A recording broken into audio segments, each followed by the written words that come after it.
Hi beautiful people, welcome back to my channel. My name is Dee. Welcome if you're new.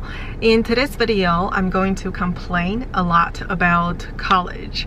So if you don't like this type of videos, feel free to click out. But if you are interested, you can stick around and then see if you agree with me or not.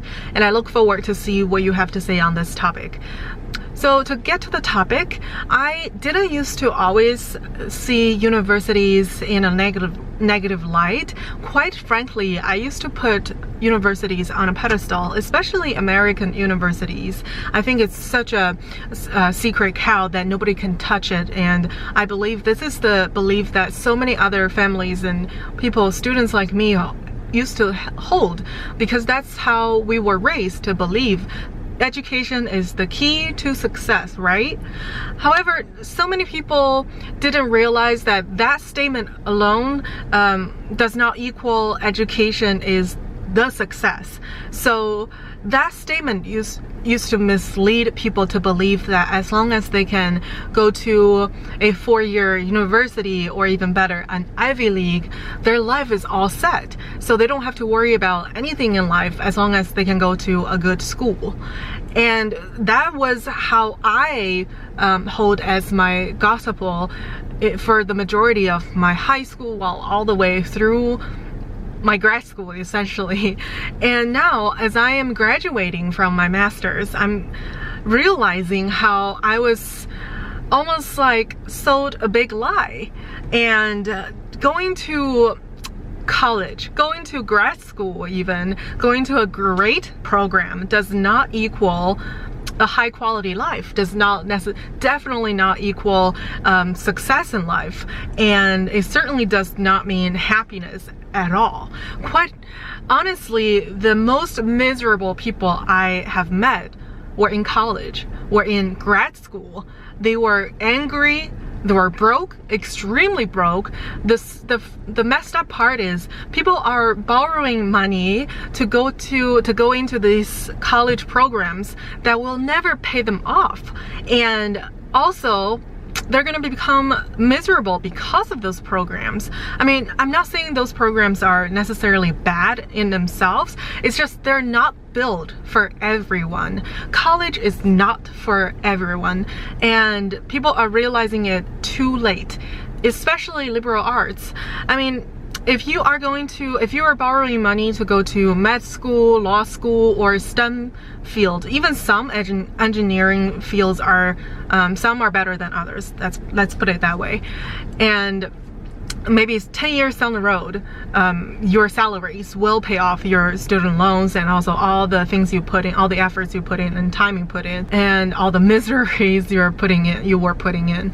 But if you are borrowing tens of thousands of dollars, even more to go into liberal arts field, which is extremely saturated right now, let's say English. Well, I am in the field of teaching English as a second language, so I know exactly how difficult it is for graduates like me to find a job with that degree.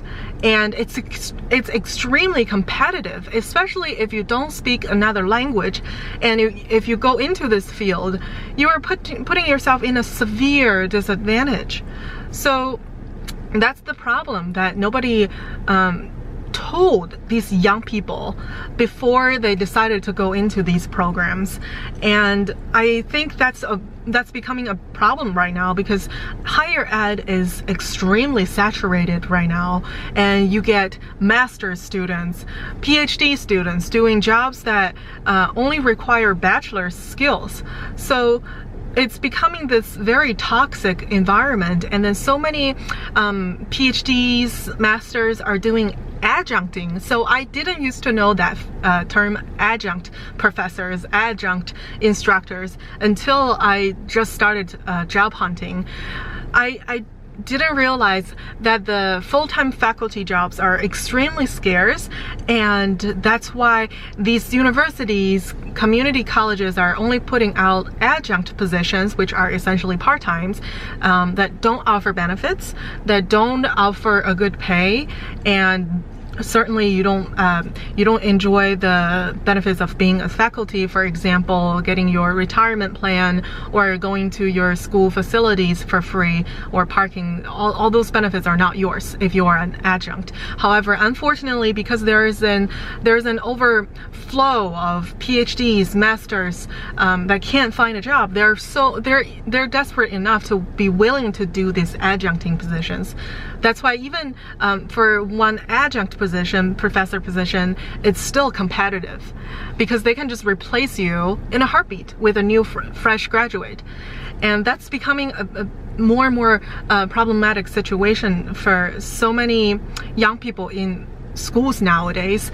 And because people were led to believe that four-year universities, that's the epitome of success, people are doing whatever it takes to go into, only to find out that they were sold a lie.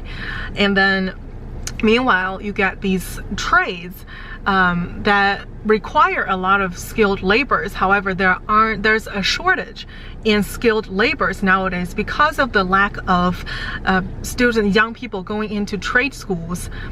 These people are getting paid extremely well. Like electricians are getting paid extremely well. Even truck drivers are getting paid 6 figures a year, which is just bizarre, which is just amazing, I mean, for them. And I know the average salary in the US for an UPS driver is $88,000 a year. That's just insane. Just to think about how many years do you have to work as an English teacher to get that amount of salary, and then let alone the fact that you have to pay off your student loan when a truck driver doesn't have to pay it off because they never had to borrow money to go to maybe a driving program or a trade school. And quite frankly, a lot of trade programs also offer paid internship. So these companies will actually pay for your education to become a skilled worker for them. And that's such a win-win situation. And you can make a decent living. Well, actually, you can live a very good life being a blue-collar worker and very respectful life. But nobody is talking about that. And people look down on those people who are making more and making actual tangible contributions to our society. What are you gonna do with talking about French literature? I mean, it's great in itself, it's a great field, but what can you do to make our society better by studying that? And it's a great minor, but it's not supposed to be your major, and certainly not supposed to be your PhD major. But that's just my rant. You can disagree with me, but I'm just saying I'm being red pill. I'm being red pill hardcore right now as I'm graduating. And that's why I rejected 2 of my PhD offers. When I was naive enough to still apply for these 2 PhD programs, little did I know what was I getting myself into. And then I did some research on the job prospects and also just the career potentials of being in those PhD fields. Then I realized suddenly it's not going to be worth it. So I'm not falling for it. I mean, I have tremendous respect for people who do PhD, and it depends a lot on your field. And also it depends a lot on your program. And I really have a lot of respect for people who are doing hardcore science. And I think you are the reason why our society is moving forward. But at the same time, just be aware that college is not for everyone, because there's enough room on the table. If you can't fit here, you can always move ahead and then move around, go to another place to sit down, and then you will also get a share of the cake, let's say. So that's my complaints about college, universities, and I'm curious to hear what you have to say about this. And if you disagree with me, welcome to comment under my video and then tell me what you think. Alright, thank you so much for watching. I'll see you in the next video. Bye, take care.